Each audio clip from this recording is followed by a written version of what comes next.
The possible relationship between astronomy and religion has been so often discussed that nearly all Bible students, the students of comparative religion, are aware that such analogies or parallels do exist. We are interested, therefore, in determining, if possible, their validity and what they have contributed to our general knowledge of man's beliefs. Perhaps astrotheology would be a useful instrument as a common denominator of religions, for elements of it and traces of it are to be found throughout the world. In some way, for some reason, and the origins are obscure, these concepts unfolded together with man's religious and philosophical ideas and became almost universal. Now, how does this happen? The most obvious answer lies in the original unity of arts and sciences in the religious life of people. The first stargazers on their tall towers or ziggurats in the land of Babylon, these stargazers were astronomer priests. There was no differentiation between science and religion. We may say that almost certainly sciences were originally cultivated because of their religious content, or for the reason that they helped to support the religious convictions of the people. We know that the temples were the first colleges, and the ancient towers and palaces of the gods were the first astronomical observatories. There is a legend, which some of you may have run across, to the effect that the constellations were named by shepherds who, watching their flocks at night and with very little else to do, allowed their imaginations to trace the imageries by connecting stars into patterns in which some likenesses or appearances to various creatures could be traced. I think these shepherds were the shepherd priests or the shepherd kings of old times, the keepers of the sheepfold, which was the ancient name for the temple. In any event, many words that we use, many terms that we commonly find in our language, arise from the religious, astronomical reflections and contemplations of our ancestors. Actually, as one of the ancients observed, astronomy is the science of the anatomy of the universe. And to a measure, these same ancients believed that the universe was the body of a blessed God. Therefore, astronomy might be termed the anatomy and even the physiology of the body of the deity. This deity being represented as this God who is extended and distributed throughout the infinite diversity of his own parts and members. In any event, at a very remote time, men learned considerable about astronomy. It is quite likely that there have been cycles of remembrance and forgetfulness in this subject. A. Wallace Budge, keeper of the Egyptian and Assyrian antiquities of the British Museum, declared that the Chaldean astronomers watched and measured and charted the motions of the heavens for more than 25,000 years. Now, of course, from a man of his standing, this is a rather unusual statement. And yet I'm certain that he felt that he could prove it. This tremendous amount of observation, even without the instruments that we know today, must have led to a variety of discoveries. We feel, for example, that ancient man was greatly limited in his astronomical researches by his lack of a telescope. Yet we also have record that the ancients knew certain things about the solar system in particular, which it seems impossible they could have known without some kind of a telescopic equipment. Perhaps the Chinese have the answer. On the wall of the city of Peking, there is the remain of an ancient observatory. It was partly reconstructed by the early Jesuits, but the instruments are essentially Chinese, and they have a complete observatory without a telescope. Now, what they did to meet this peculiar need was a masterpiece in optics. They discovered that by using a long hollow tube without a lens, they could restrict the light of the sky and concentrate the energy going into their own eyes.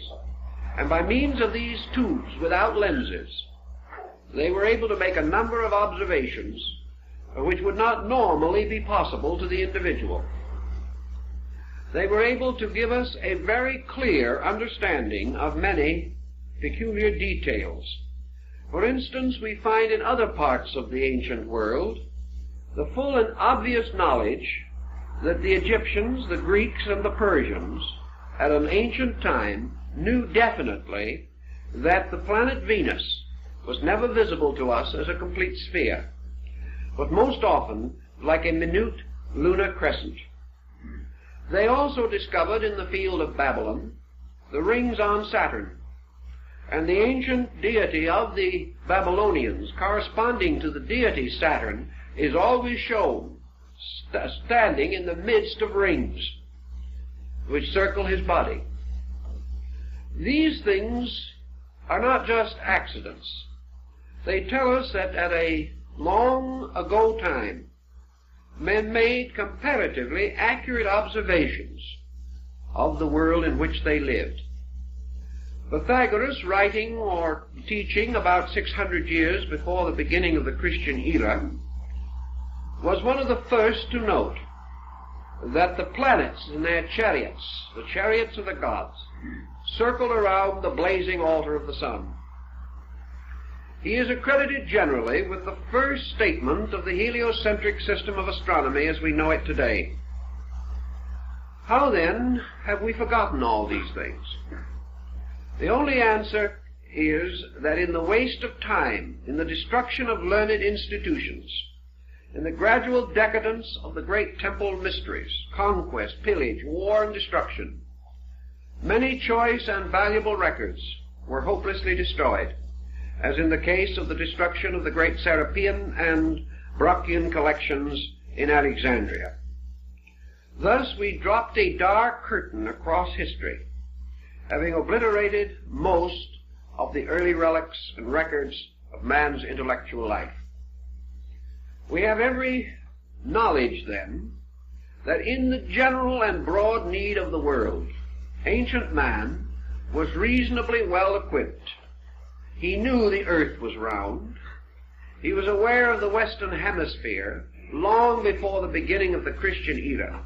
And according to Plutarch, the historian, the Gulf of St. Lawrence and the Great Lakes area of the United States was explored by Grecian navigators at least 15 to 1800 years before its rediscovery at the time of Columbus. And of course Columbus really was searching for a passage to Asia. He did not realize in the beginning that he had discovered a new continent.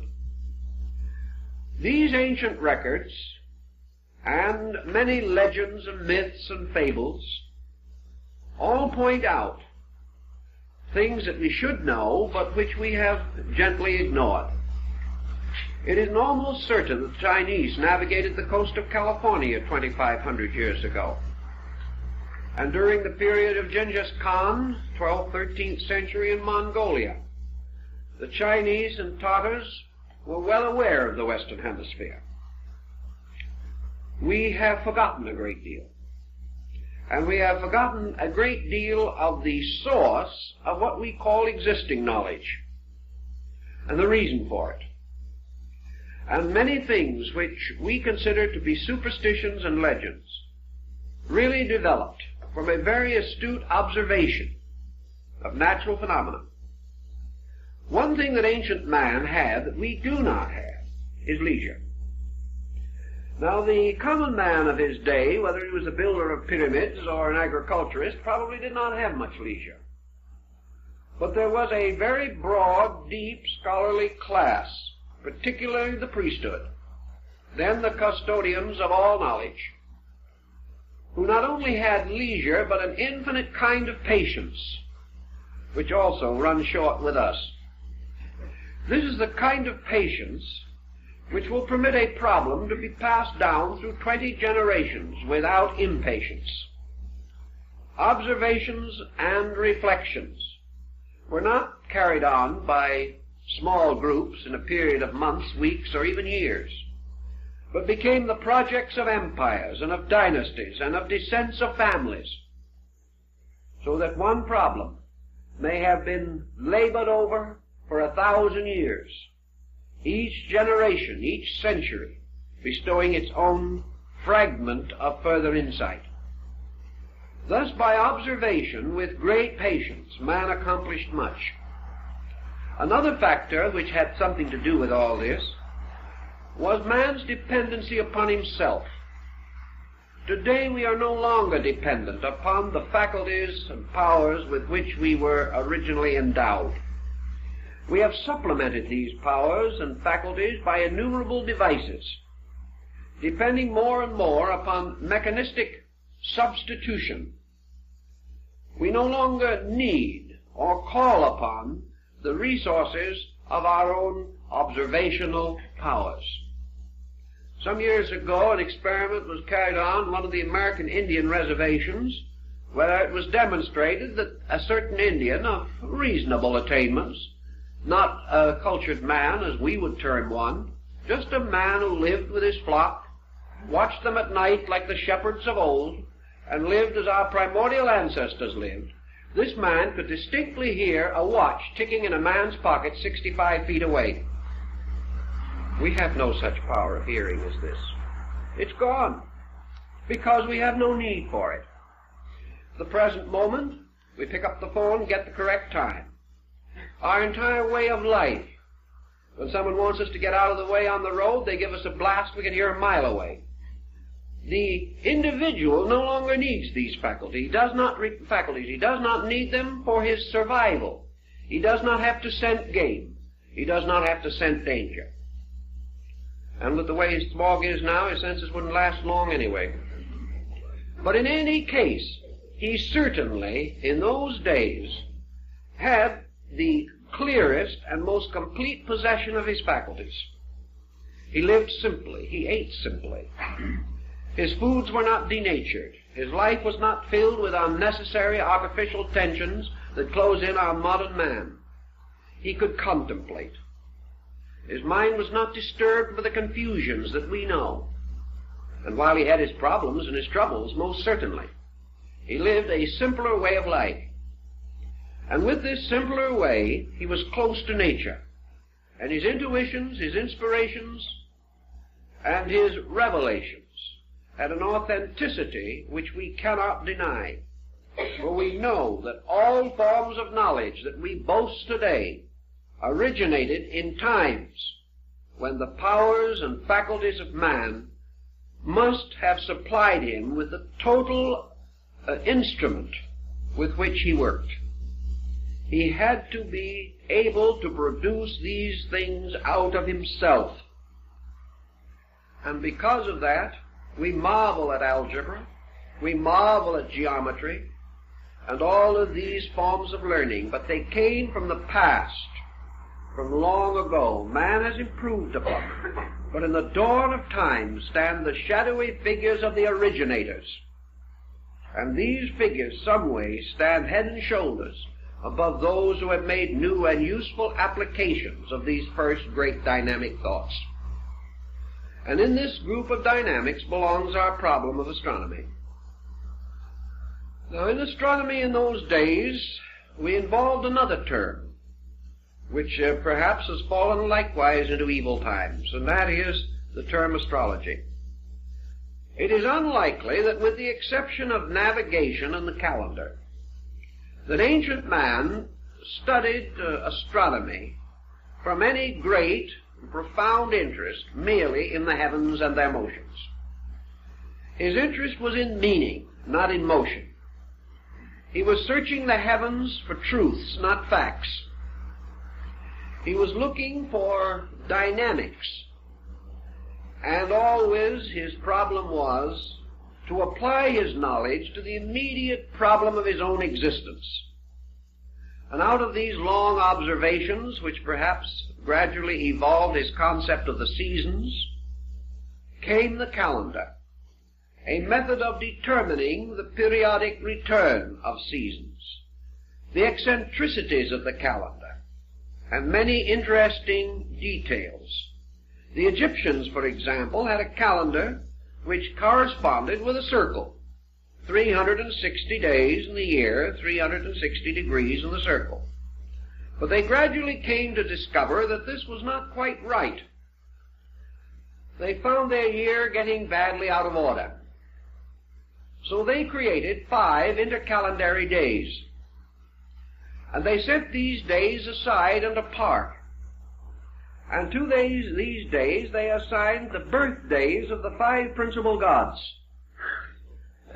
Interesting also to bear in mind that the Chinese and the old Egyptians and the very early Greeks did not have a septenary system of planets as later came into existence, but as the Chinese call them, the 5 emperors, the 5 great sidereal emperors. For the Egyptians and the Chinese were well aware of the fact that the sun and the moon were not planets. Medieval man did not know this, however, and constantly combined the planets and the luminaries to form his septenary.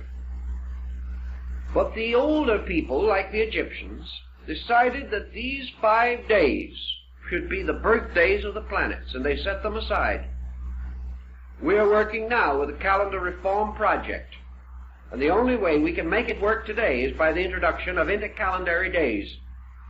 So that now the thought is that we shall no longer have a 365-day calendar with leap years and other inconveniences, with the days of the week falling on different numerical days of the month and so on, but that we shall go back to the old idea of having 360 days, 360 degrees, and set aside the 5 days, not this time as birthdays of the gods, but now as our 5 world holidays, which would not be counted. They would be the intercalendary days. In this way we could simplify many contrivances and problems, but would make life very difficult for astrologers, who would have the problem of trying to determine this equation in correcting charts.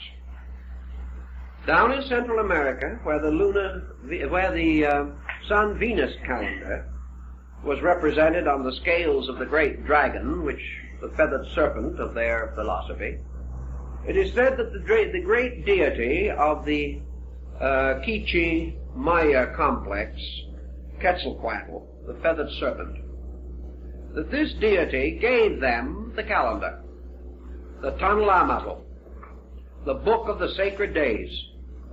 And by this calendar, which was ornamented with the symbols and devices of the gods, the world and time both were divided into epochs, eras, and compartments and separate units, and to each was assigned a deity. These people went so far as to assign a divinity to each hour of the day and night, anticipating the medieval astrologers' planetary hour system. All through the ancient world, the calendars and the gods went together. One of the first uses of the calendar probably was to determine religious feasts. And we still have this concept in the church calendar, and saints' days, and many other similar devices. The calendar, then, served a great many purposes. First and most, however, it served man to observe the seasons of his planting, of his reaping. It told him when to watch in Egypt for the inundation of the Nile upon which his life depended. It taught him to prepare for the rigors of winter in other climes. It gave him an accurate way of measuring the annual climate of his world. It also told him that each of the changes of the seasons brought new forces into play in his environment and the conditions under which he existed. Each of these changes had its good side and its bad side. Each brought something if he could know how to use it. Each took something away. Therefore he must provide at certain times.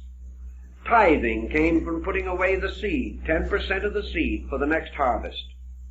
And gradually our agrarian ancestor found that the heavens in their motions regulated his crops, which the farmer of our own generation also has learned to know. Experimentation on farms in Arizona under the Department of Agriculture has shown definitely that there is a relationship between the growth of plants and the various phases of the moon and things of that nature. So in his practical observation, our ancient priest ancestor prophet made use of these forms of knowledge. He did not gain them immediately, but he should have been able to observe, if he kept the records, the seasonal motions over these thousands of years and observe the results in his own life. Way back in this time, a discovery was made. We do not know who made it, when it was made, but it certainly was long before the beginning of the Christian era. And it was probably made in that great philosophical complex of peoples that flourished in the Near East and the valley of the Euphrates from 3,000 to 4,000 years before the beginning of the Christian era. It may have been simultaneously discovered in India and China, for the records are to be found everywhere. And that was that there was another and larger motion that had a very important bearing upon life. And this motion was the precession of the equinoxes. This term, precession of the equinoxes, to one completely unfamiliar with the subject, is just a little difficult to explain briefly. But it means that there is a slow but constant westward motion of the equinoctial points. This motion is exhilarated by a combination of solar-lunar activity and slightly retarded by a reverse planetary activity. As a result of these forces pulling in contrary or inconsistent manners, this precessional motion now means, and has meant as long as man can remember or learn, that each year the sun reaches the equinox slightly sooner than the year before. That actually the coming of the sun is a little over 1 minute earlier each year, making an astronomical degree in about 72 years. Thus, every 72 years, the sun seems to drop back at the equinox 1 degree. If it so does, it drops back approximately 30 degrees every 2,160 years. And it drops back around the entire circle to any hypothetical point in one longer cycle of 25,920 years. In this period of time, the sun seems, only by appearance, seems to drop back around the entire circle of the zodiac, falling backward or failing backward at the rate of 1 degree every 72 years. This has been a very important time pattern, and the complete precession of the equinoxes, requiring 25,920 years, is referred to as the Great Platonic Year. Plato was aware of it 300 years or more before the beginning of the Christian era. We know it today. No one has ever been able to shake the phenomenon. We have found new explanations for what caused it, but the fact that it happens is still beyond controversy. And this peculiar heavenly motion has significance in a very wonderful way. and is perhaps the most important link that we have between astronomy and religion in ancient times. The precession of the equinox, therefore, means that every 2160 years the sun reaches the equinoctial point in a different sign of the zodiac, each sign constituting 30 degrees. If this occurs, then, we see the appearance of the precession, in which the sun appears to enter each sign in its last degree, and by precession move backward through it to its first degree, and then pass into the next sign, entering that at its last degree, and moving back to the first. So this motion appears to be in exact opposition to the rest of the motions of planets and other elements composing the solar family. This peculiar observation, the study of the Platonic year, has led to a great many wonderful symbols and philosophies. To get a further picture of this, we must now move to the story of the sun. I think we all know that it is reported that our very remote forebears were sun worshippers. We know that the Pythagoreans rose at dawn each day to meet with hymn and song the rising of the splendor of the day. We know also that the Hindus worship the sun god under the name of Surya, and honored it, riding in its chariot across the sky. We know that the sun in China was the symbol of imperial heaven, and always the sun, as the great symbol of light, was held with extraordinary veneration. We also know that this experience of the sun was closely related to the agrarian cult, or the belief that religion was an experience of growth in nature. The farmer recognized his indebtedness to the sun. By degrees, men came to realize that only by the sun's power would the grain grow. Only by the power of the sun would light be given so that man could go out and labor. That if he was too long separated from the sun, man himself lost much of his vitality and power. And by degrees, the sun became a God symbol. The all-seeing eye of the ancients, the eye of Horus in Egypt, is actually a symbol of the sun, as is the pupil of the human eye. The sun was regarded as the eye of God, and it is said in the Bible that God made his tabernacle in the sun. All this sun worship was not merely a physical acceptance of the sun as a god. I've talked to a number of followers of very primitive faiths, known to be sun worshippers, and I've asked them if they actually worship the sun. They said, no, we worship or accept the sun as a symbol of a principle in the universe. It is not the visible sun, but light, the sense of consciousness, that light makes all things clear and plain and open. And we remember the Pythagorean definition of God as a being whose body is composed of the substance of light and whose spirit is composed of the substance of truth. Thus the sun was the symbol of the light of the world, the light that lighteth every man that cometh into the world. The sun in its daily rising was the symbol of renewed hope. It was the promise of another day of opportunity, of labor, of fulfillment. Ancient man was terribly frightened by an eclipse of the sun because he thought an evil spirit was seeking to destroy the sun. And much of our doctrine of the dragon that ate the sun and other stories and fairy tales come from eclipse phenomena. Also, eclipse phenomena seems to have sustained the belief that there was an adversary or an evil power that wanted to destroy the sun. Man did not fully understand the meaning of the solar power But he made representations of it in gold. And these were worn by the priests as the symbols of the fact that they served the sun. Most decorations, military or civil, such as the Croix de Guerre or the Légion d'honneur, were originally taken from sun medallions. We reward or honor the individual by bestowing a sun symbol or a rosette upon him.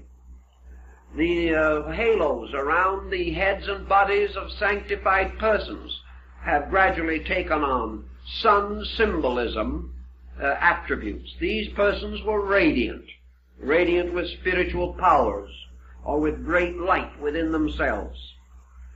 For the royalty, for the emperor, the king, or the great person, was reserved also the solar coronet.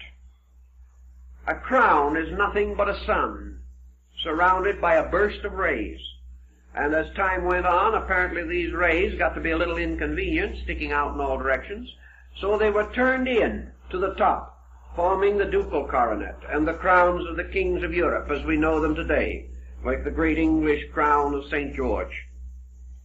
Then among Christian peoples an orb and a cross were placed upon the top of the crown to symbolize the power of Christendom.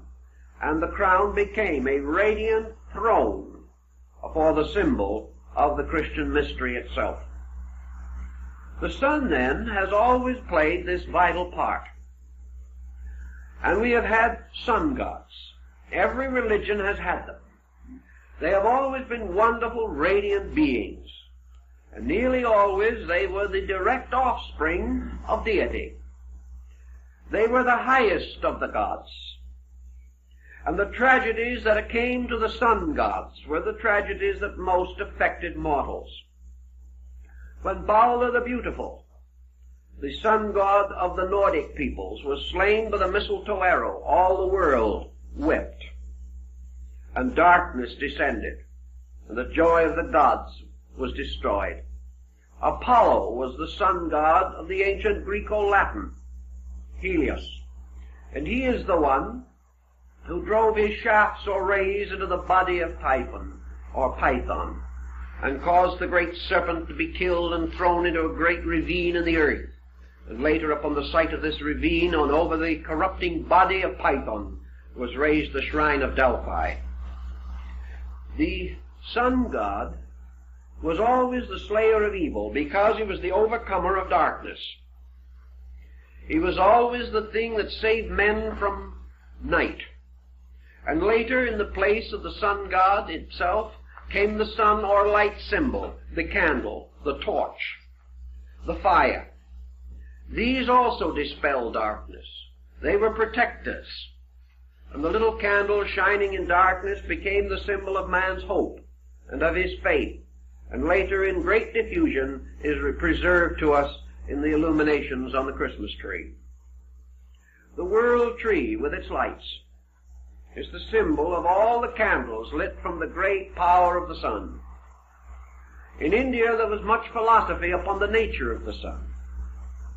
And we could go into a great deal of abstract thinking relating to their knowledge of astronomy, which was profound, and upon which much of their theology is likewise based. But in round terms, because time is short, and as Hippocrates said, arc is long, we can only make a summary of this situation. But let us accept what is generally demonstrable, namely that upon research we find that ancient man venerated the sun as the visible symbol of an invisible power in space, as the light bearing witness to the life, that there was a life behind the light. Now remember, in the Greek, Helios, later the Latin Apollo, was not regarded as the source of the solar light. He carried on his arm a great shield, and in the center of this shield was a boss or knob. And our modern astronomical symbol for the sun, a dot and a circle, is the shield of Helios, the god. And it was upon the surface of his shield that the sun god reflected the light of space. The ancients did not assume the sun to be the complete source of its own life. They assumed it to be a great focal point in space, which collected the great energies from the field of space and reflected them downward into another condition of space which we call matter. Therefore the sun was suspended twixt space and matter, causing the energy of space to permeate all material things. It's an interesting and dramatic concept. And in their ancient arrangement of planets, the sun was placed in the middle orbit, with 3 planets below and 3 above, or rather 2 and the luminary below. Thus the sun was placed in the midst of things. It became an indicating symbol of spirit, of self, later of soul. It was that which represented finally also man, suspended between heaven and earth. It had numerous philosophical meanings, but wherever it appeared, it became an emblem of life and salvation, of redemption. The wonderful Egyptian pharaoh Akhenaton created the sect or cult of Atonism, which was the worship of the solar globe, the rays ending in human hands, to raise up or to lift all things, because he had already discovered from the wisdom of his people the drawing power of the sun, that the sun raised water and took it into the sky to form clouds. Ancient man watched these things, and with his own quiet wisdom he knew them well. The Chinese philosopher Lao Tzu tells us in absolutely perfect modern terms the entire phenomena of clouds, rainfall, and so on. These things were known, although we have forgotten that our ancestors were so wise. Now the sun deity, having to a great measure become the symbol of life, passed through 3 paralleling cycles of apparently similar activities. These cycles similar in their structure but different in their time equation. By the great precessional motion, the sun seemed to retire around the zodiac in 25,920 years. By another motion, the sun seemed to progress through the signs of the zodiac, making the complete circle every 12 months, causing what we know as the year. The 3rd cycle of the sun was its apparent motion around the earth, by which it achieved the mystery of the 24-hour day. These were the 3 cycles of the sun, the 3 complete circles which it made of varying magnitude. The least of these cycles in their unity was the day, which consisted of dawn as one of its important points, that in the day the dawn was its vernal equinox. Noon was its summer solstice. Sunset was its autumnal equinox. Midnight was its winter solstice. Thus the sun, according to the Egyptians, rose every morning from the underworld, traveled across the sky, and then at night descended into the land of Amentet, where it shone for all through the night for the souls of the dead in the underworld. Now some of the old documents give us a peculiar little hint about this. They tell us, for example, one of the old manuscripts, that the people in the underworld lived upside down, walking around on their heads.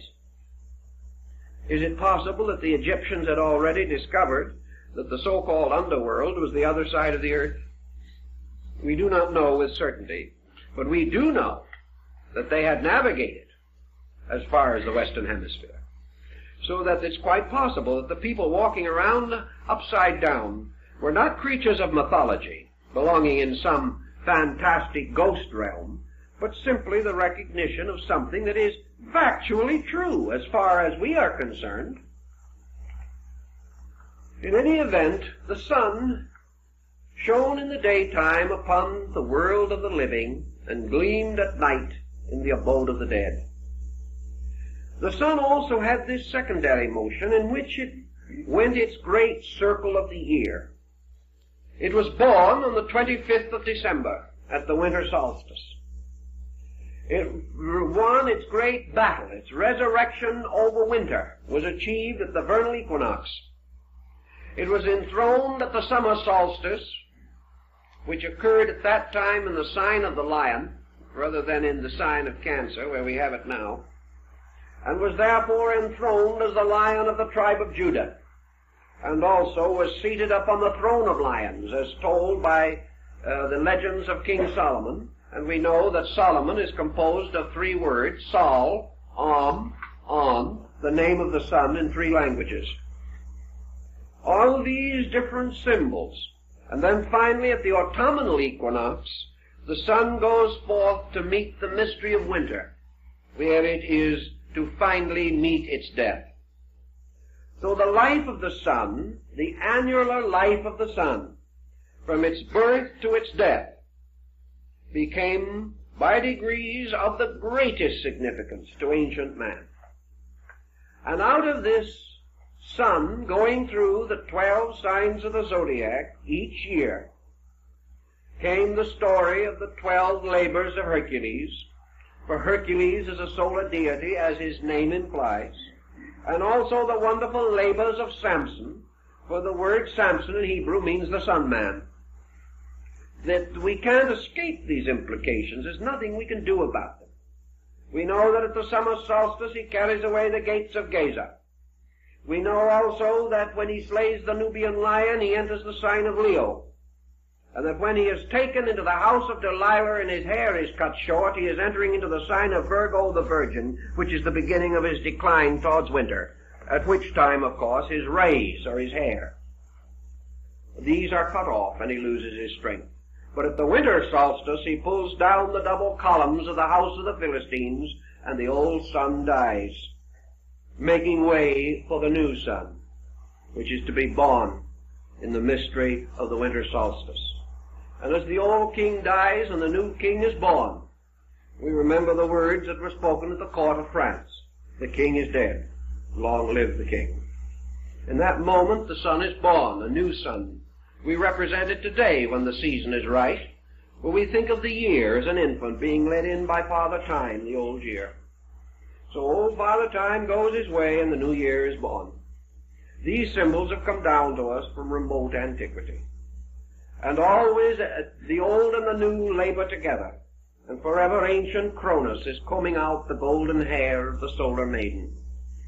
It is a very interesting and profound symbolism, and upon it a great deal of religious material has been built. Now in this development of the religion of the solar deity or the solar being, we know that it goes through the signs that this again becomes Sindad, the sailor, whose adventures are nothing more or less than the 12 labors of Hercules, very thinly veiled. They are also the labors of all the heroes, from the heroes of fairy tale to the great epic heroes. We know that always Siegfried is the sun lad, or the sun hero, who slays the dragon with the enchanted sword Noton. We know also that Siegfried, like all the solar heroes, finally dies. And in the great immolation scene of the Götterdämmerung, he is burned upon the funeral pyre. But out of the rising of the great waters of night, the Rhine or the ocean, there comes a new heaven and a new earth. And the gods go away, and the new gods and the new world come into being. Thus always this symbolism lives, making for us a wonderful drama. A drama we find in India in the story of Rama. There's manner also in China in the Yellow Emperor. Japan is the only country in the world of importance that made the sun god a goddess. It is the one ancient people that made the solar deity feminine and the lunar deity masculine. Just why and how, again, is one of the great questions, but in any event, Amaterasu Omikami, the goddess of the sun, is represented in Japanese philosophy by the metal mirror, the perfectly plain mirror that is hung over the gates of the Shinto temple. It is the symbol, again, of the reflector of light, and it relates to an incident long ago, as told in the Nihonji and the Kojiki. the great classic epics which describe how the sun goddess was brought out of the cave of darkness by seeing her own reflection in a mirror. It was all very wonderful and gives us another phase of the same great story. Everywhere, then, these things play into religion. And with this basic thought, we now come to the larger year. Incidentally, of course, we have to realize that in all the cycles, particularly the year cycle and the Platonic year cycle, the sun is related to the sign of the Zodiac, with which it is at that time or moment most deeply or definitely concerned. The precessional motion has changed things, but in our symbolism we have preserved the old way. Consequently, for a brief lecture, let us not be too astronomically concerned, but merely try to point out the symbolism, fully aware that there are astronomical equations with which modern science will not be in full agreement. But as we are dealing not with astronomy but with symbolism, these equations are negligible, not worth the problem of reconciling them, although it can be done. This point, then, we have to bear in mind that we conceive today the vernal equinox taking place in the sign of Aries, the sign of the ram. We assume that the summer solstice takes place in Cancer, the sign of the crab, that the autumnal equinox takes place in Libra, the sign of the balance, and that the winter solstice takes place in the sign of Capricorn, the sea goat. And the sea goat, it's part of its body a goat and part a fish, relates to the two ancient Babylonian cities of Babylon and Nineveh, one of which was built upon a mountain and the other by the shore of the sea. And the combining of the glyphs for the two cities gave us the present form of Capricornus, or the sea goat. Now, as the equinox takes place, these become associated with the seasons.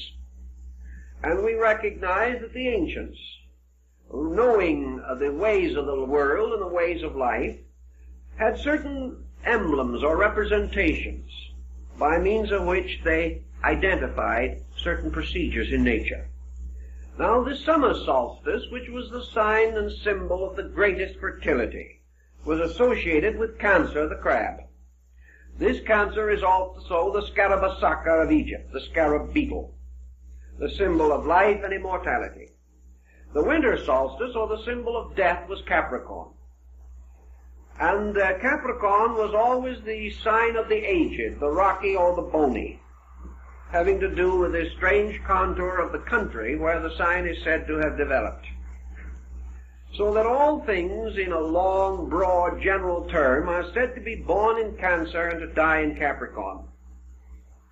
That one represents the entrance into life.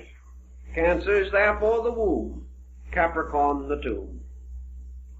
Capricorn was symbolized finally by Father Time, carrying the hourglass and the reaping scythe. And Cancer was symbolized by the great mother, Diana, goddess of the Ephesians, the wonderful nourisher of all things. Cancer was under the rulership of the moon, the lady of generation, and Capricorn of Saturn, the ancient master of regeneration. The ancients had already recognized that all birth was a dying, and that all dying was a being born again. Therefore, in ancient times, they buried their dead in the neat chest posture, or the embryo position, indicating that to all things the tomb is a womb of another life. These thoughts, undoubtedly, in their philosophy, were mellowed by the ancient astronomical symbolism. The annual birth of the sun god was a tremendously important thing because it contributed very largely to man's concept of immortality. The sun was not dead, it only slept. It appeared to die, the earth seemed to die, for the people who devised these concepts were obviously living in the northern hemisphere. The trees seemed to die, snow came, the processes of living were desperate and desolate and cold.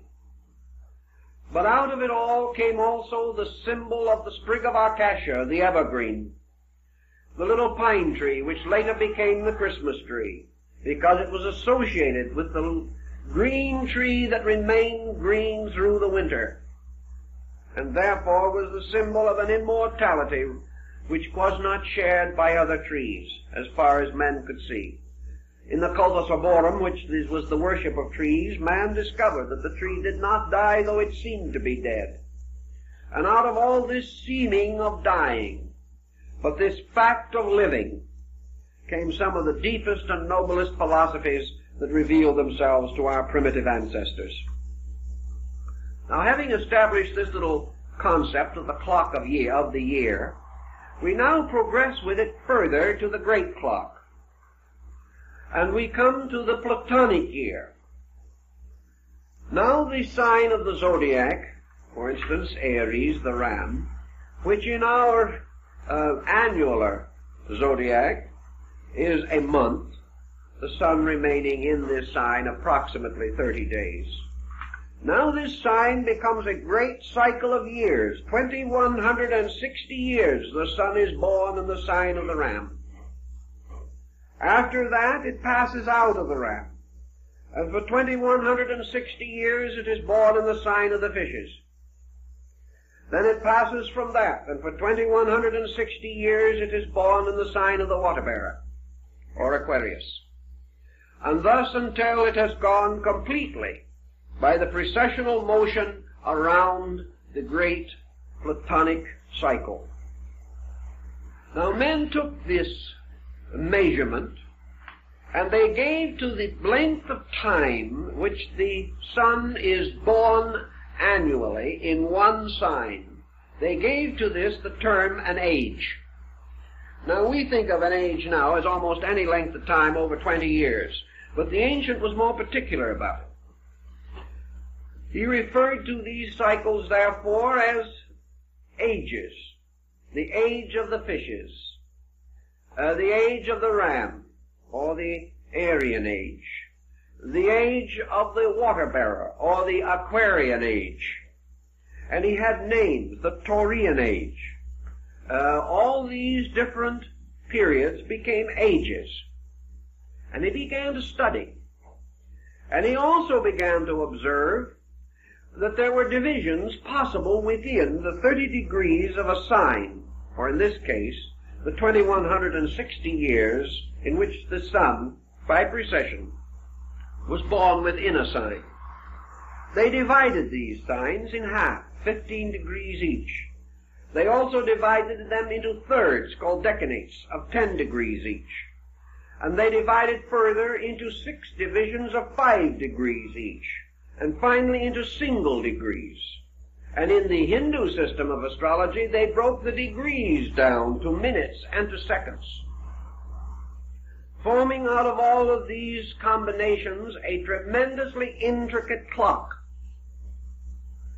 And they determined to their own satisfaction that great cycles of world events are paralleled in history at the time when the sun by precession goes through certain divisions of a sign, ruled by a certain sign itself, a degree within the larger pattern of degrees.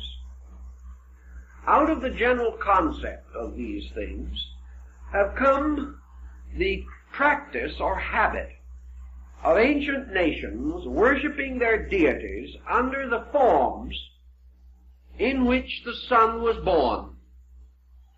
Therefore, in the time, let's go back a little bit, and we will say that in the time when the vernal equinox took place in Taurus, the bull, the celestial ox, that this symbol was closely associated with the religion of man, because this was the body in which the avatara took place, or the embodiment of the great sun being. The light of the universe was released from this segment of the heavens, and this light was qualified by this great mathematical, astronomical, psychological clock in which all of these occurrences were taking place. So back in the time when this was natural and was happening, we find religions arising that had peculiar affinity to the worship of the bull. We know the Egyptians said that their god Osiris was driven from India to Egypt in the form of the bull Apis. We know that the Egyptians mummified the sacred bulls, that they were peculiar symbols of divine authority, and nearly always in their art the bull is represented with a solar disk between its horns. Virgil says that the bull opens the egg of the year with its horns at the time when the equinox took place in the sign of the bull Taurus. We also note that in the Old Testament, the worship of the golden calf, the decoration of the altar of the tabernacle with the horns of rams and of bulls. We also know that in the mysteries of Mithras, the bull was sacrificed, and Mithras, the sun god, is shown slaying the bull. One of these carvings was left by the Roman legions in England, and the city of Oxford is named because of the Mithraic ox carving that was found there, going way, way back. We know also that in the Nordic rites, the first gods were licked out of the earth by the cow mother. Hathor, the Egyptian goddess with the head of a cow. We know Nandi, the bull, is the steed upon which the god Shiva rides, particularly in his rising. For in India, the Trimuti, Brahma, Vishnu, Shiva, represents the sun at dawn, the sun at noon, and the sun at sunset. And Parvati, the wife of Shiva, represents the mountains of the west. And Shiva, the sun, you see Parvati, the consort, the wife of the Indian god Shiva, was the daughter of Himalayas, the lord of the mountain. And Shiva each day went to court her. And he crossed the sky riding on his handsome bull to visit the house of his beloved, which was the sunset. And when he was united in marriage with Parvati, the goddess of the sunset mountains, the child born of them was called Durga, or night. So the union of the sun and sunset resulted in night. It's perfectly simple astronomical observation, but it became quite interesting, especially when it is well dramatized in Indian artistry. So the sign of the bull also gives us something else. We are told that cherubim with a blazing sword were placed at the gates of Eden. Also the cherubs were stood upon or knelt upon the Ark of the Covenant. Between the wings of the cherubs came the Shekinah's glory, the presence of the Lord. The word cherub from cherub means an ox or a bull. And we know that in ancient Jewish symbolism, the cherubim were represented with 4 heads: a lion, a bull, a man, and an eagle. These are the 4 fixed signs of the zodiac: Taurus, Leo, Scorpio, and Aquarius. And they are also placed on the corners of early Christian graves or sarcophagi. And the old nursery rhyme, Matthew, Mark, Luke, and John, bless the couch that I lie on. And here are the 4 animals. And of course you know that those 4 animals, the 4 fixed signs of the zodiac, were also associated with the evangelists. And at the present time I'm working an article for Horizon which is going to deal with the lion of St. Mark. There is one of your 4 signs. Each of the apostles had one of the 4 evangelists had these 4 creatures, the 4 fixed signs of the zodiac, assigned to them. Thus these symbols go on, and we find them not only in ancient times, but in more recent religious history. Now, after a length of time, 2160 years to be exact, the precession of the equinoxes retired till it reached the last degree of the sign of Aries. And we find the beginning of a new religion, a new concept of religion. And it is interesting that it should have arisen about 17 or 1800 years before the beginning of the Christian era. For it was at that time, according to the old tradition, that the great mysteries of the Greeks at Eleusis were brought into existence. Perhaps this date is traditional. Perhaps it is astronomical. But the fact is that it served the symbolic purpose. For at that time it is said that at the time of the vernal equinox, always the time of greatest importance in ancient festival, the Hierophant of the rites of Eleusis came forth upon the porch of the temple, carrying in one hand the shepherd's crook, and in his other, in the hollow of his left arm, a newborn lamb. And he held up the shepherd's crook and elevated the lamb to the admiration of the people. And 1800 years before the beginning of the Christian era, he cried out in a very loud voice, "All hail, Lamb of God, that taketh away the sin of the world." Now this lamb is very interesting. This is the Paschal lamb. This is also the lamb associated with the rites of Jupiter Ammon, the ram-headed god of the ancient Egyptian, Latin, Greek peoples. Also, this was the ram's horns upon the forehead of the crown of the north and south of the ancient Egyptians. This was the scapegoat of Israel. And here also we have the offering of the lamb as an offering to the Lord in the sacrifice of Isaac. We have also many references to the blood of the lamb, purification by the lamb, the heart of the lamb, the Angus Day.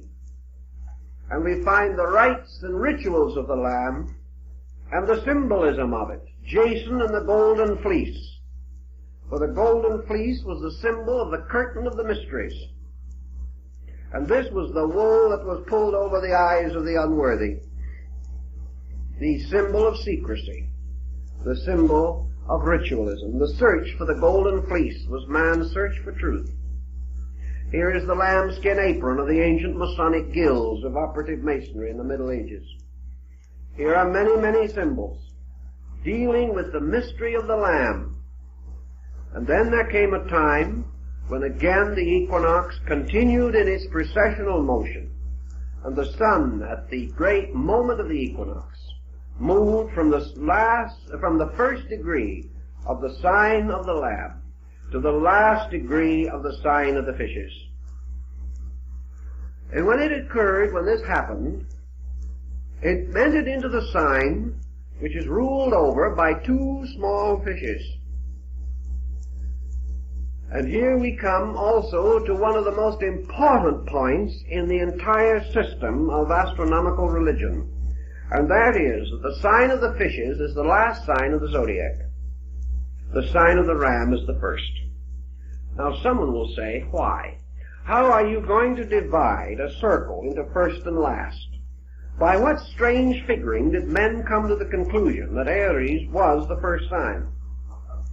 The answer goes back to the Vedic researches of India, where it is said that at the beginning of another great age, that lasts much longer than the Platonic year, that at the beginning of a very great cycle of 4,320,000 years, that the original first point of a great cycle of time is established by the conjunction of the 5 planets and the 2 luminaries in one sign.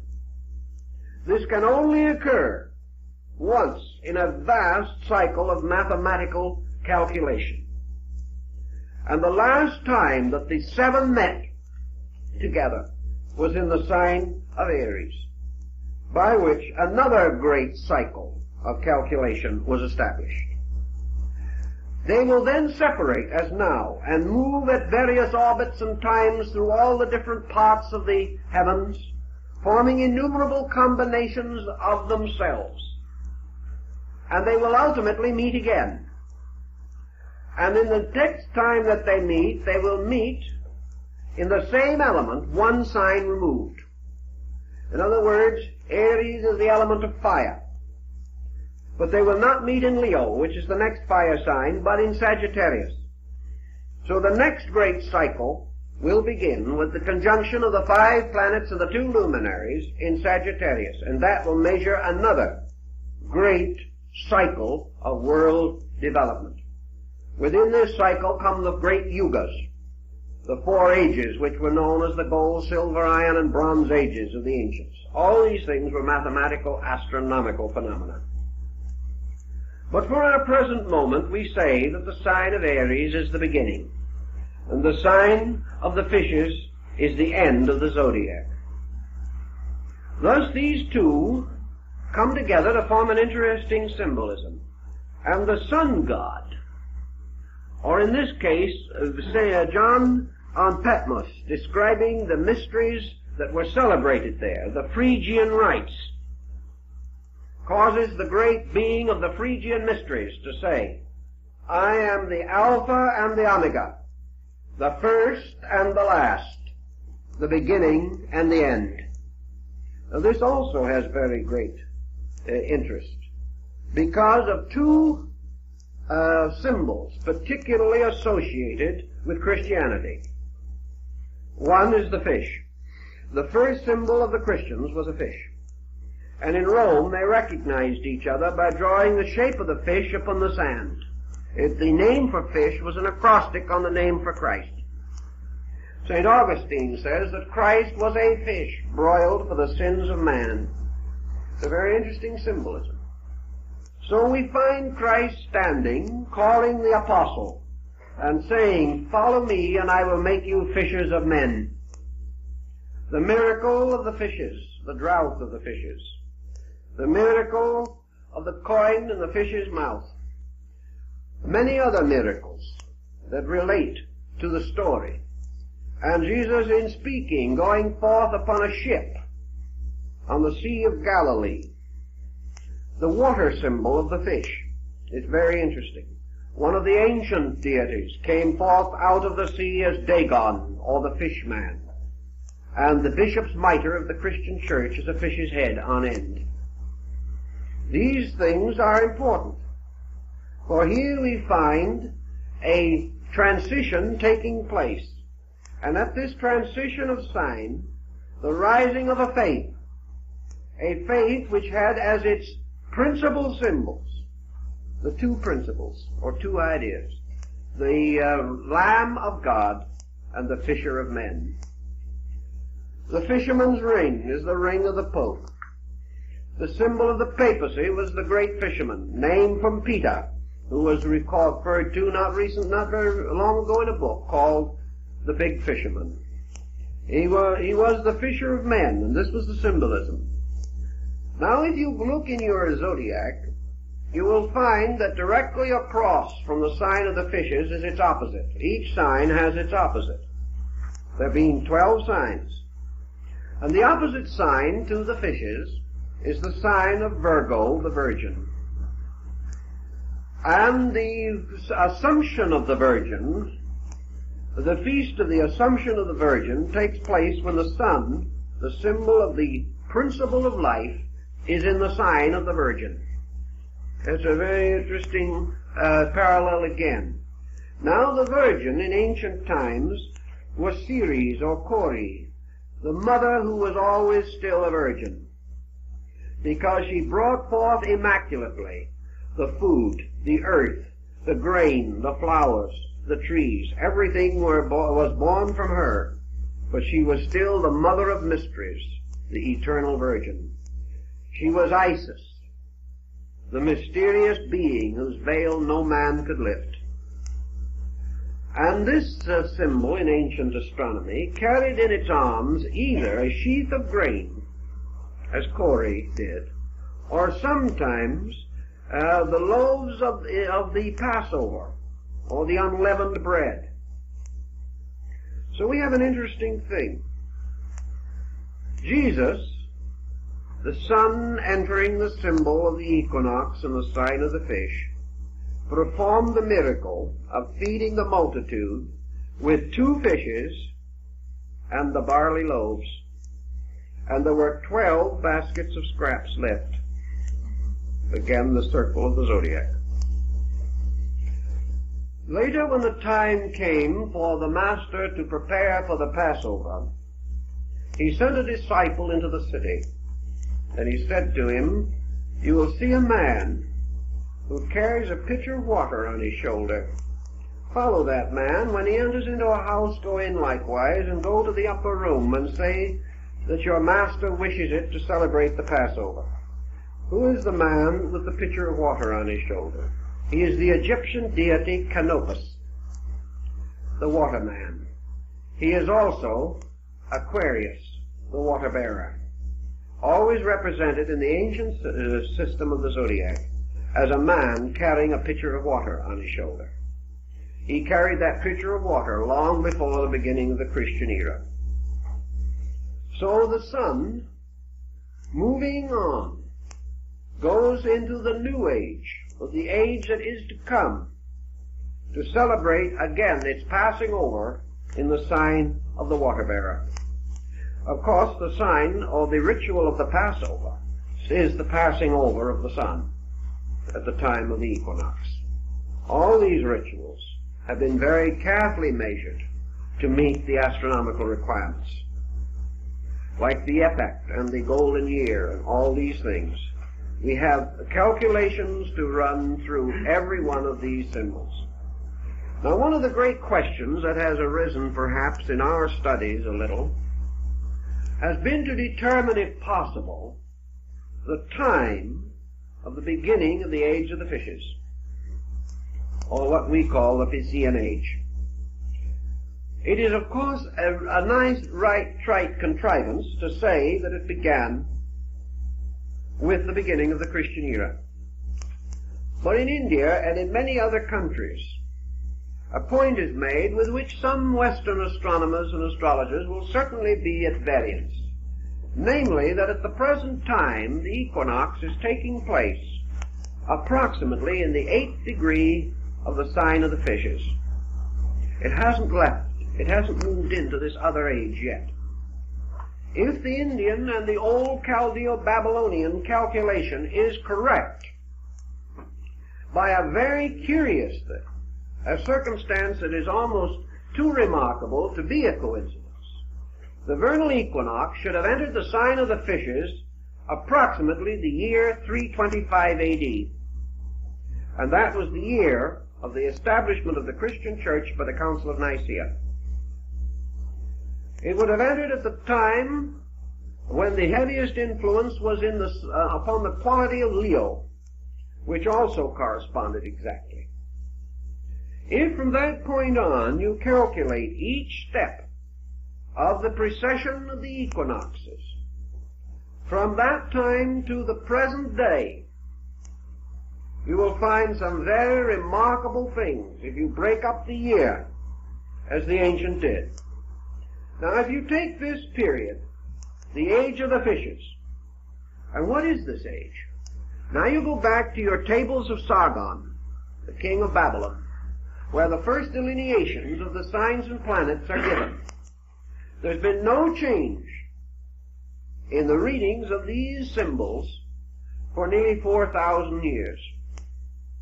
And we find that the sign of the fishes was represented in that time, and still is in astrology, as a sign of water, the sign of retribution, the sign of the deluge, the sign of obscuration, the sign of karmic fulfillment, the sign of the end of an old way, the termination of patterns. In the great sun cycle in China, the deluge which ends the world is always associated with the sign of the fishes, and the reorganization or building of the new world naturally follows. But in this constellational diffusion, if we observe it carefully, there is a strangely psychological relationship between the key words of the sign of the fishes and the strange state of our world ever since this strange equinoctial occurrence took place. The obscuration, the hiddenness, and at the same time the strange spirituality which is associated with this sign. the mysticism, the inner and deeper yearning and longing, the age of the ministry, the age of the struggle, the strife, the pain, the problem, the winding up, the paying off of old debts, the completion of work left unfinished. And in many ways that is a bit typical of the situations we find ourselves in. Now, as we say, we have about 2,160 years to work with from the beginning of this cycle.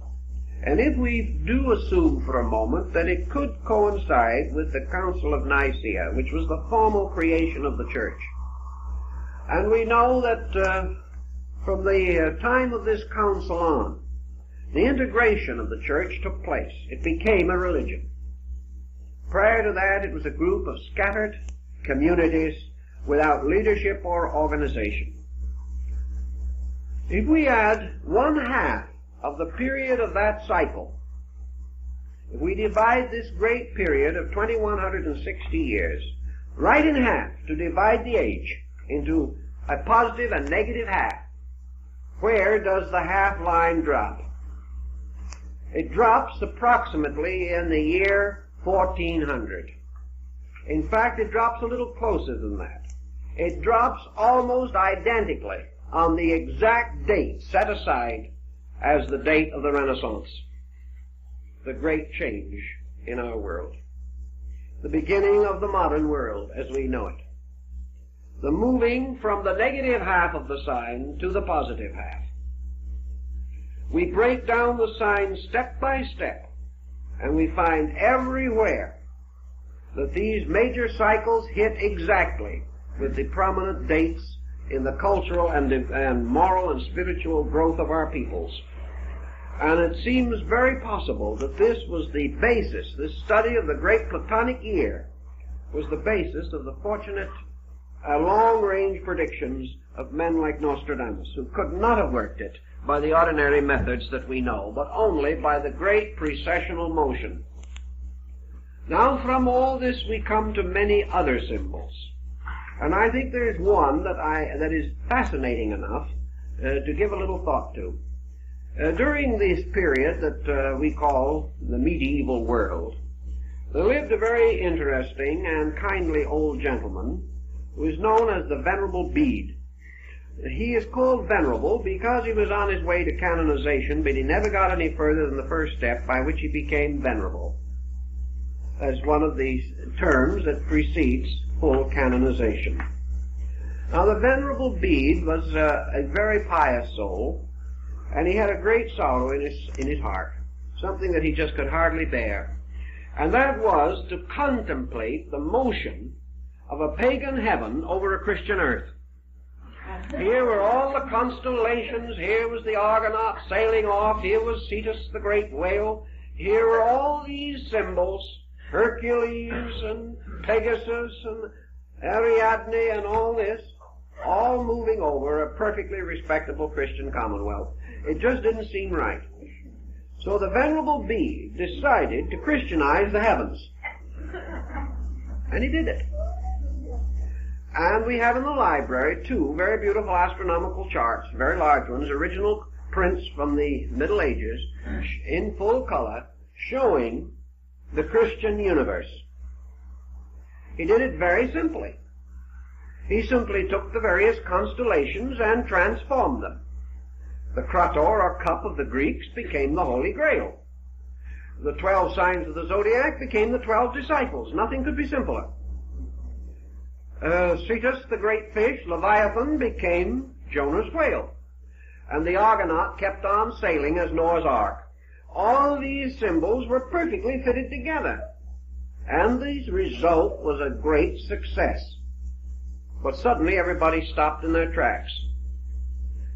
Somebody had let the cat out of the bag. Actually, the symbolism proved the common origin of both groups. Actually, these symbols that were put in the place of the old were the equivalents in a new faith of identically the same principles. So everybody hushed it up and forgot about it. until the French Revolution came along with still a different idea, and the situation has lapsed back, waiting now for another revolution on the part of scientists who probably will want to change all of these because they can't stand the superstitions of any group. So that now you don't speak about planets, speak about signs, you speak about so many degrees of right ascension. It's so much less personal and so much more scientific, but it comes out to the same place.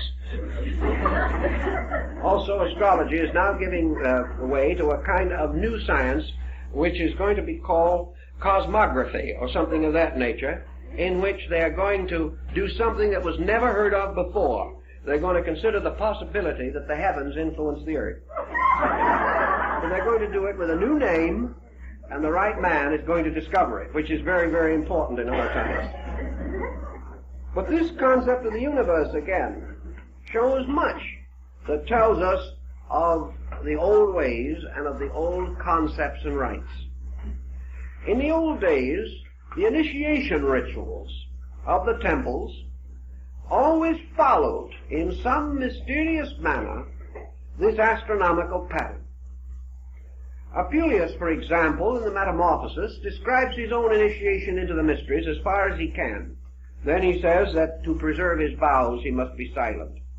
But he does explain that at one degree or part of the rite, this candidate is enveloped in a blue cloak, covered with stars and constellations, to indicate that he is being lifted up into the higher parts of the universe. Apuleius also tells us that in one of the degrees of the mysteries he beheld the sun shining under his feet at midnight, which is a very interesting point, looking very much as though somebody knew something about the astronomical theory, because theoretically at midnight that's approximately where you might expect it to be. Also he describes the rituals, and he follows very closely the description given by Porphyry in his Cave of the Nymphs, which is an interpretation of one section of the Odyssey of Homer. And he describes the cave of initiation, in which you descend under the earth and come into a room, the ceiling of which is made to represent the sky. And there are two entrances, one on each side, and you descend a set of steps. You walk across a common ground and ascend out through another set of steps. And the point of entrance into this underworld is called Cancer, and the point of exit is called Capricorn. And the adventures, wanderings, and terrible experiences of the candidate seeking initiation represents the motion of the sun through the signs Leo, Virgo, Libra, Scorpio, and Sagittarius. Now if you can imagine placing Cancer at one gate and Capricorn at the other, and going down now to the point between them, you will find you have sort of tipped your celestial globe, so that now the bottom point is represented by the sign of Libra, which is now between the two. Cancer, Leo, Virgo, Libra. Scorpio, Sagittarius, Capricorn, you're out. So that Libra is placed at the center in the bottom. The sign of Libra is the scales. Here the soul, descending into the underworld, comes into the judgment hall of Osiris, where his consciousness or his conscience is weighed upon the scales in the cyclostatia. The ancient peoples only had a zodiac of 10 signs at one time in a very remote period. They had no sign of Libra, and Virgo, Scorpio were one sign. And that is still indicated by the general shape of the two, except that in one the end of the M-like figure turns up, and in the other it turns back. Now at the time of the so-called fall of man, it was believed that the signs were divided and Libra was inserted between them. There is a very ancient doctrine about that, increasing the number of the signs to 12. But the sign of the scales, placed in the judgment hall of the twin truths in the temple of Amentet, is at the bottom of this V-like pattern of the descent of man into judgment or into generation. This judgment or testing in the mysteries follows very closely the entire cycle of ancient times and the ancient initiation ritual.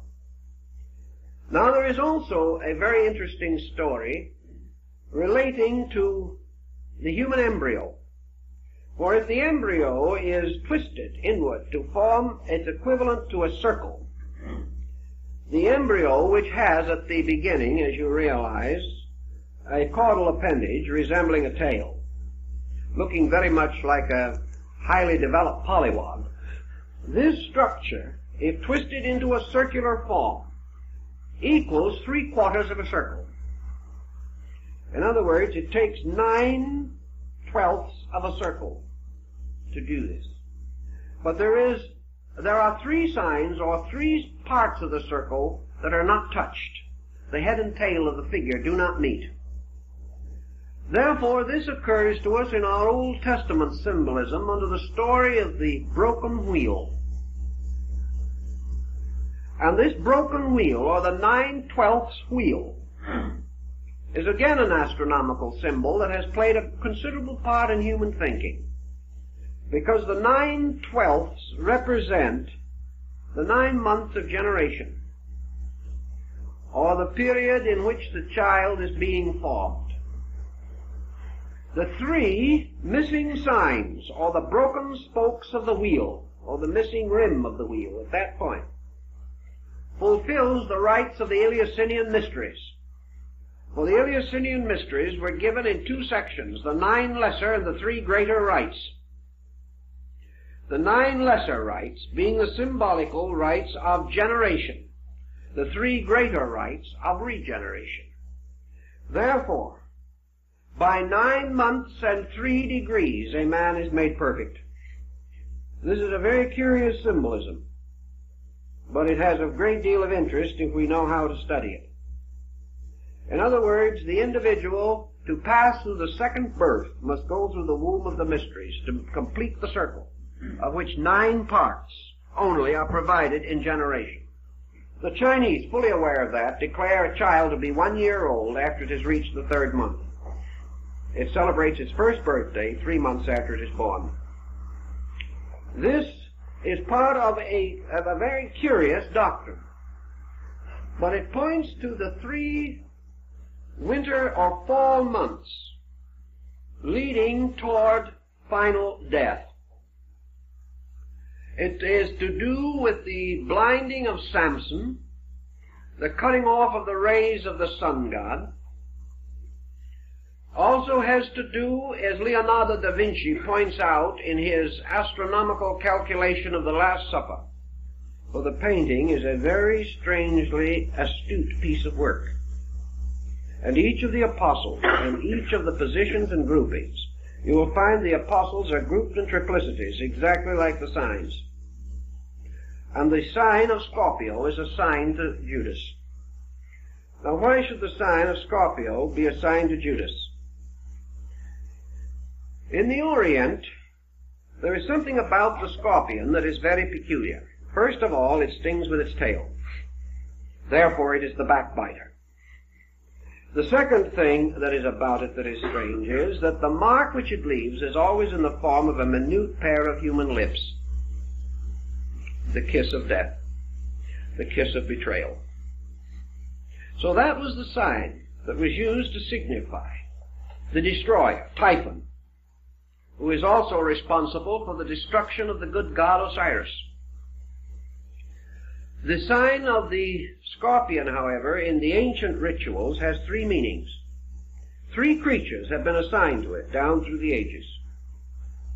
And depending upon the one that is selected, you have some concept of the true meaning of it. The scorpion is one sign that is associated with it. The second sign that is associated with it is the serpent. The third sign that is associated with it is the phoenix. So the scorpion, the serpent, and the phoenix were all given to that one sign of the zodiac. And the Rosicrucian mysteries of old European mysticism always bestowed their higher rights at the time of the sun being in a certain degree of Scorpio. Therefore, Scorpio was the symbol of death and rebirth, of evil and redemption. Most of all, it was man transcending his own inferior nature. It was the symbol of initiation into the secret rites which symbolize death. It was the death of the old and birth into the new. It is death always leading to liberation. And we find all through the ancient symbolism these parallels carefully preserved even into your alchemical mysteries, and in the combinations and structures of the alchemical stone of the wise man. There is what is called the horoscope of the stone. In other words, there is a symbol of the universe represented as a particular pattern of planets. And in this pattern of planets, the formula for the stone of the philosopher and the elixir of life and the transmutation of metal is said to have been concealed. And the mysterious eight-sided vault of Christian Rosenkreuz was formed into the symbol of a solar system, in the midst of which the body of the ancient adept is said to have been placed. All of these peculiar symbols trail down through the ages, reminding us of the numerous forms of indebtedness that we have to the planetary symbols. The Dionysian artificers, the great builders of the Greek cathedrals and churches, and also the builders of the theaters of Dionysus. Later they became the great Lombard builders of Europe, the builders of the medieval world and the Renaissance, the great Comosine masters. Nearly every one of the structures that they built was based mathematically upon a constellation. Caesarino, in his edition of Vitruvius, the great master of architecture, shows how the modes of architecture were based upon the great constellational patterns, and that the temples of the gods were built according to the stars of the constellations in which these gods were said to be enthroned. A very elaborate and involved system of architecture rose, therefore, from this same consideration. Also, we remember Gaffaro, the astrologer to Cardinal Richelieu, pointing out how the handwriting on the wall of heaven described in the Old Testament is actually a study of star groups, in which the star constellations form the consonants of the Hebrew alphabet, and the planets moving through them form the vowels. And the constant motion of the vowels and the consonants produce the writing upon the wall of sky, which the ancient prophets could read.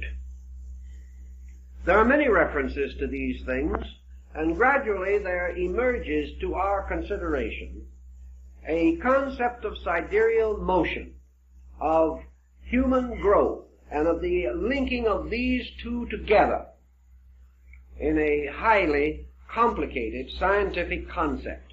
The details of this were evolved over so long a period of time and with such astuteness that it is almost impossible for us to exhaust the research work that has come down to us. Unfortunately, of course, it has been largely mutilated, but enough remains to give us a tremendous amount of guidance if we actually want to have this guidance. We have other things that come out of this constellational study. The constellation, the oldest circular zodiac known, that which was found at Dendera in Egypt and is now in the Bibliothèque Nationale in Paris, is a magnificent sandstone slab containing a study of the world, of the heavens as they were known at that time. Many symbols and figures are included in this zodiac which we no longer recognize or have any means of fully understanding. But we do have certain points that are very interesting. The Egyptians referred to what we call the Great Bear as the plow. It was the symbol of the turner of the furrows, and of course the ox of heaven was the one that drew the plow. This plow moved around the great polar star, And we have their knowledge now, which corresponds rather well with that of China and India, relating to the axis of this great system. According to the Egyptians and several other ancient peoples, the earth had more than two motions. Flammarion says 11, and I think the ancients were very near to that. They recognized particularly a peculiar oscillation of the pole, by means of which it seemed to point, hypothetically at different times, to various stars or near to various stars forming the Little Bear. Therefore, the ancients termed this constellation in India the Rishi, or the great sages, who at various times incarnated to become rulers of the earth. And of these great sages, one that we know perhaps the best is Vyasa, the great sage of the Mahabharata. This comes to us also in Egypt.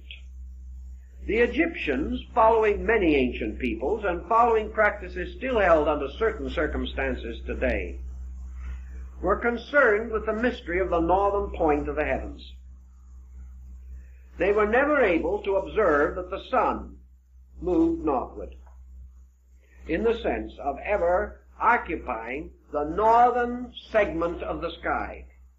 It came nearer or further, but never did it do in the north what it did in the south, as far as their visual awareness was concerned. Therefore, the northern hemisphere, in the Egyptian ritual also, was represented as the direction of darkness. In the ancient temple, there was a gate at the east, west, and south, but no gate at the north. Now, as a result of that, it has been held that people believed that from what the Greeks call the Hyperborean, or the area or region north of the winds, Hyperboreus, that from this region came only frost and snow giants and monsters. The Egyptians, however, did not do it that way. They had a very interesting astronomical outlook on it. Measurements have been taken to study the glyph used in Egypt as the symbol of the great gods, particularly the abode of the great gods. This is always what appears to be an inverted bowl or a half circle, turned upon a straight line. In other words, the bowl bowls or bulges upward, forming a half circle. This is a boss, mountain, or raised place. And through that streaks a line, like a vertical, not quite vertical staff. It is off the vertical. And at the upper end of that staff is a little flag symbol, just like a little banner, a quadrangle, apparently of cloth or something. The sign of a deity was always the staff with the flag, probably because in those days great and honored persons were accompanied by bearers of devices, heraldic symbols, much like the knight-errants of the Middle Ages. But the thing that has always amazed students of Egyptology is the reason why in the abode of the great gods this flag staff cuts at an angle into this mountain or this mound. So somebody, for no good reason, perhaps it was Lepsius or one of the other early Egyptologists, began to study the inclination of this flag. And he examined a number of instances of it in great monuments. Of course, you can't be certain in hastily written documents by comparatively poor scribes, but in the great stone carvings, in the great sarcophagi texts and so on, he studied these things, and he found this was always the same. And he measured a little further, and he found that it coincides exactly with our inclination of the Earth's axis. What is it then? This mountain and this flag represents the North Pole, which was the abode of the gods, the great gods, that dwelt in silence. And in Egypt there was no symbol, no emblem, and no figure for the great gods. All the known gods, the gods of provinces, the creator gods, the cosmocrators, and the various Harmonian artificers, the creating gods that became later the Elohim of the opening chapters of Genesis. These deities are variously represented, sometimes with knives, representing the gougers, or the ones that carved matter out of space and formed worlds. Sometimes as Ptah, the potter of Memphis, forming the globe on a potter's wheel. Always the concept of the potter's wheel and its turning, however. They seem to be aware of that motion in their ancient rituals. A little later, further research indicated that on the great figures of Osiris, the plumed double crown of the North-South Empire was always worn at the same inclination.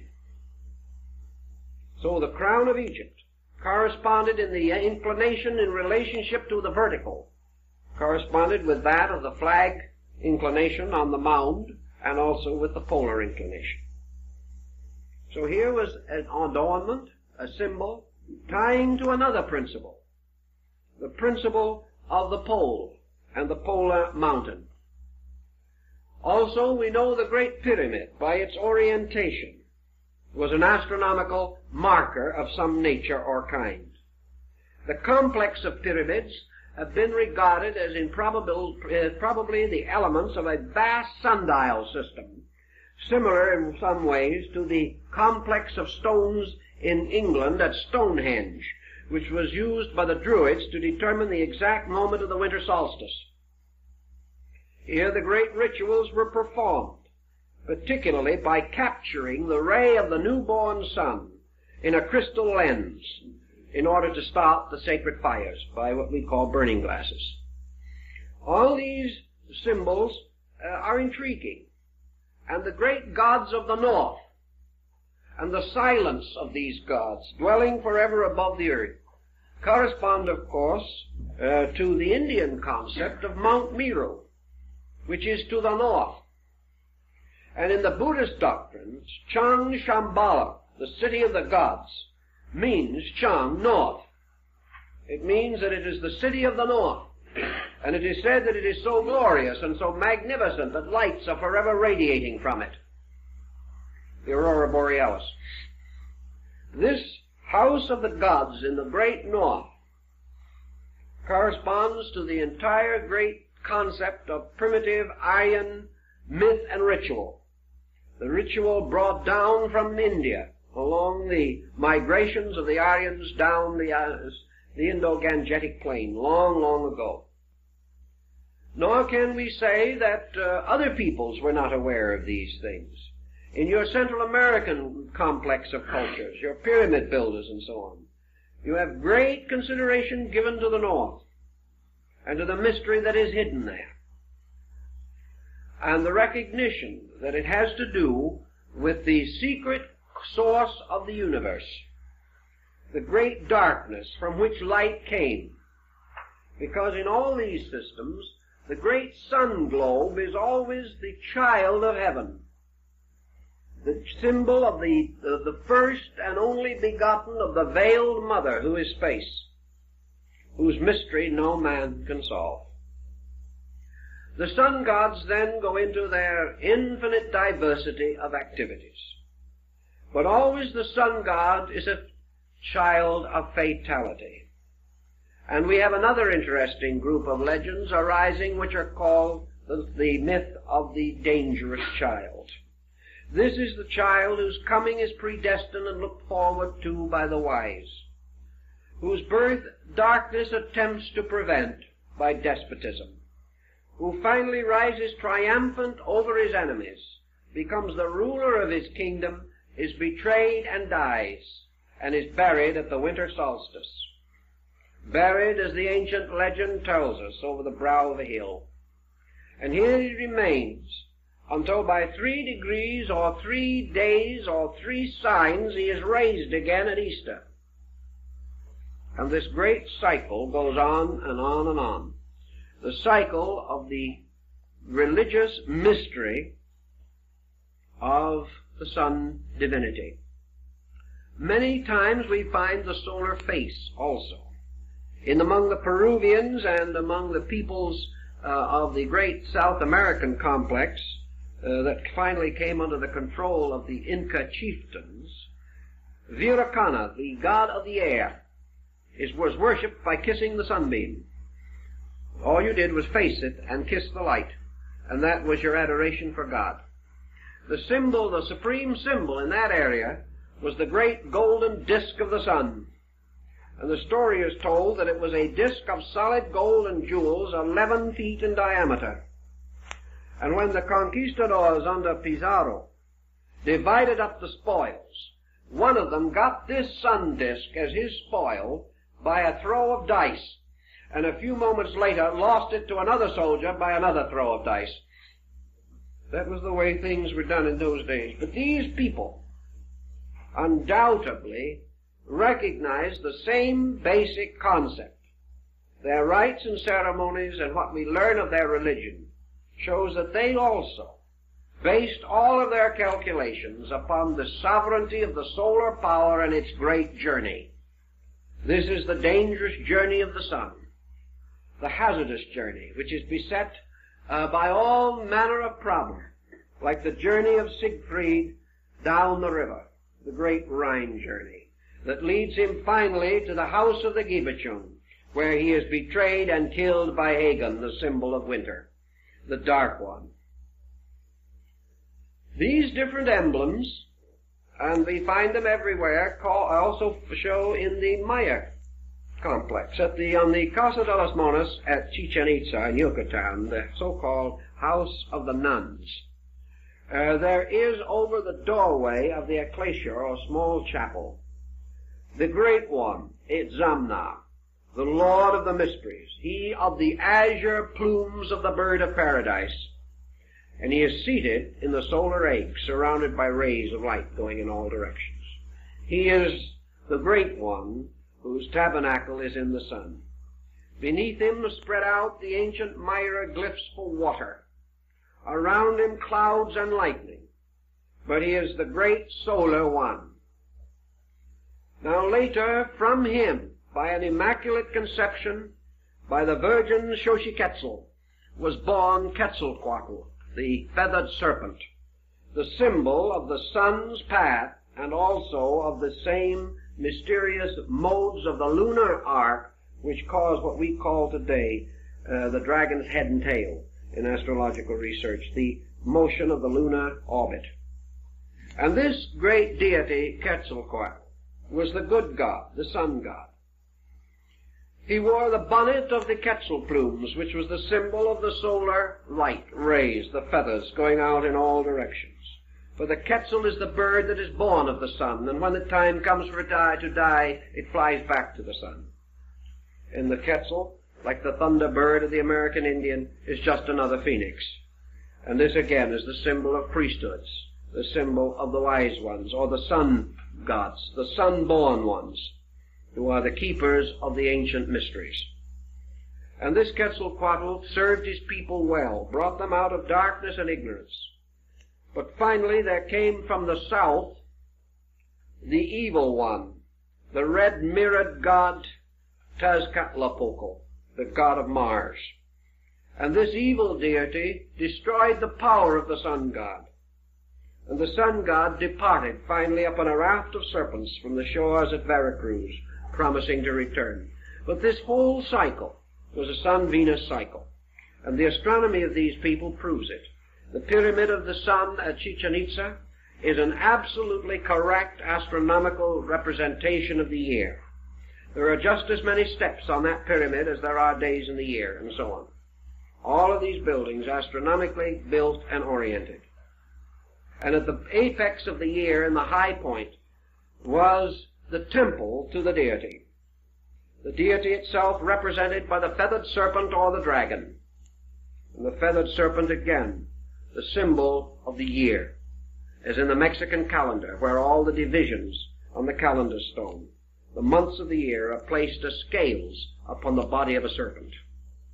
Thus every part of this mythology, and it is this same serpent which is Python, which is slain by the sun god every year, when he overcomes the year and becomes master of life, or the keeper of the year.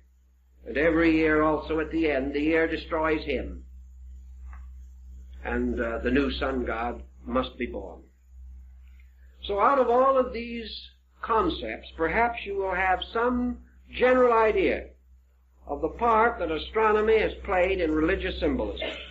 Now, we do not say that astronomy has given the meaning, but we do say that it has constituted the convenient symbolism and has rationalized and made authentic the outer structure of the mystical philosophy that is based upon the inner meaning of these symbols.